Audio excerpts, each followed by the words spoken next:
Have you ever wondered, are the perfect humans of K-pop even perfect in real life? Besides the seemingly glamorous facade of the K-pop world, there are also many ugly truths behind it. Here I'll show you the most deeply rooted demons of the K-pop industry. So let's dive into it.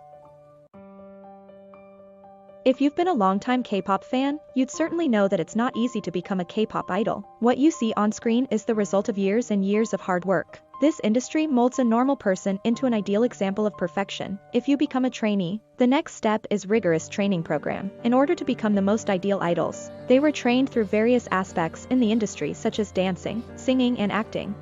The K-pop trainees are not even allowed to sleep sometimes. It is an extremely grueling period. The worst part of this process is that no matter how long and hard they've trained, some trainees can be completely dropped if they are not improving. They will continue to train their skills while desperately waiting for their debuts to be announced. Well, this is a terrible and toxic culture. Becoming a K-pop idol is a dream for many young women in Korea. To become a K-pop idol, it must start as trainees, participants in a rigorous training program where they dedicate their lives for the chance to debut. Typical expenses for a trainee can top $50,000 per year, though the industry's opacity makes calculating that figure with any certainty very difficult. But the most important thing is you must sign a contract with the right entertainment company. Because if you choose the wrong one, there is a lot more to pay than just hard work and persistence. According to listverse written by David Tormson, the female trainees were allegedly traded by brokers and taken to bars. Even if they are still minors, they were forced to engage in sexual work to get ahead. One ex-trainee claimed in an interview that the going rate for a meeting with a female trainee was $220, while very young trainees or those signed with a prominent label cost between $700 to $900. You've probably seen some video of groups of people with cameras enormous following the idols on the street or even in restaurants. Well, these fanatics are much better than saseings. Saseing fans are obsessive fans who stalk or engage the privacy of their favorite K-pop idols. According to the estimates of celebrity managers in the Korean media, popular Korean celebrities may have between 500 and 1,000 saseing fans, and be actively followed by about 100 saseing fans every day. Sounds crazy, right? Saseing fans are highly territorial, attacking other fans who dare to get too close to or touch a K-pop idol. They seeking out celebrities at their dorms or homes, stealing their personal belongings or information, harassing family members, and sending idols inappropriate gifts such as lingerie. Nowadays, since the world has gone digital, it has made it easier for a saseing to gain access into an idol's private life. They have formed a saseing network to share information and form groups to accomplish tasks. There are people who are called home master, and they are those fans who are very active in the fandom and have a lot of private information about the idols, for example, the flights they will take, the line they will use, upcoming public appearances and projects. Home masters make money by selling this data to saseings. One of the examples is Girls' Generation's Tion, who was almost kidnapped on stage during a performance. While performing Run Devil Run song, a middle-aged man came on stage and pulled Tion away. Thankfully, he was stopped by the security guards before getting off stage. It's a bigger relief that nothing happened to her. One report even has saseing leaving urine and feces outside the hotel rooms of K-pop stars. So gross. Recently, some groups have had dangerous encounters. For example, ATEEZ discovered tracking devices attached to their vehicles, according to a statement released by ATEEZ's agency, KQ Entertainment. These fans have been fixing illegal trackers in ATEEZ's business vehicles to track their location. As scary as that sounds, KQ Entertainment mentioned that ATEEZ's mental health is being affected due to such obsessive behavior showcased by certain fans.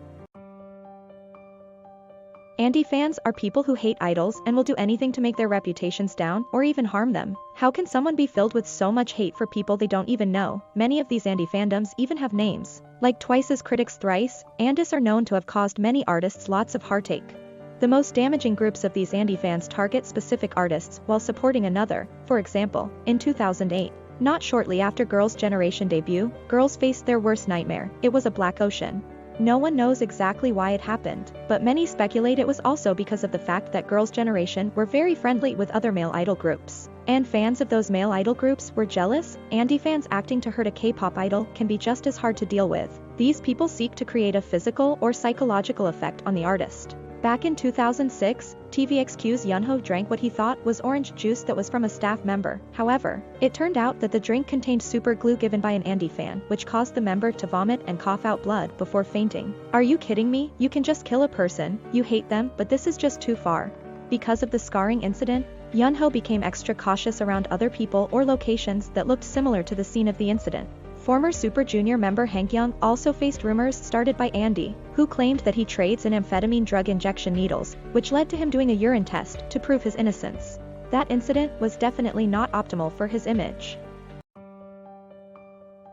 In the K-pop industry, the importance of fans and fan service is much higher compared to other music industries. Idols have to sell a certain image of being available and dedicated to their fans. Dating in the world of K-pop is a sensitive topic. It is unwritten law of K-pop idols, and most agencies usually impose strict no-dating rules on their stars. In this interview that JYP did on the TV show Life Bar, he explains that he had openly admitted to dating back when he first started out as a rookie idol, which caused him a lot of hardships, so JYP Entertainment has no dating until 3 years after the debut rule. He explained it is because he had such a hard time and life gets too hard if idols reveal their relationship on air. The other reason of K-pop idols are banned from dating is dating scandals could ruin the K-pop idol's reputation. We all know that in K-pop idols' reputation is extremely important for their career, unlike other music industries. Dating scandal could make or break an idol's career, and of course the company may lose a huge money.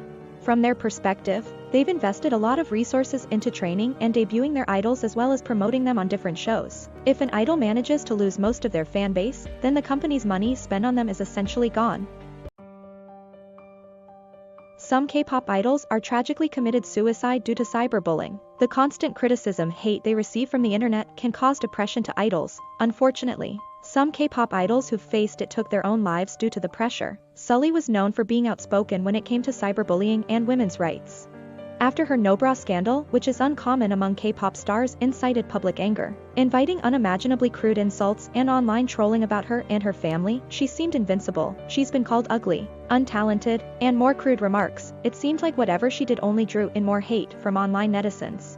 Sulli's death was linked by various media outlets to depression caused by cyberbullying. Jonghyun from SHINee's suicide note only gave us a tiny glimpse of how depressed he really was as he spoke of how he was broken inside, and that he couldn't fight it anymore. His fans were heartbroken and blamed the over-competitiveness and pressure of the K-pop industry. He was age 27 at the time. This platform is not designed for a mentally weak person. That is why some K-pop idols committing suicide. Constant criticism, harsh comments, fat shaming, and even sexual abuse are common. Sometimes we forget that K-pop idols are regular human beings, just like us.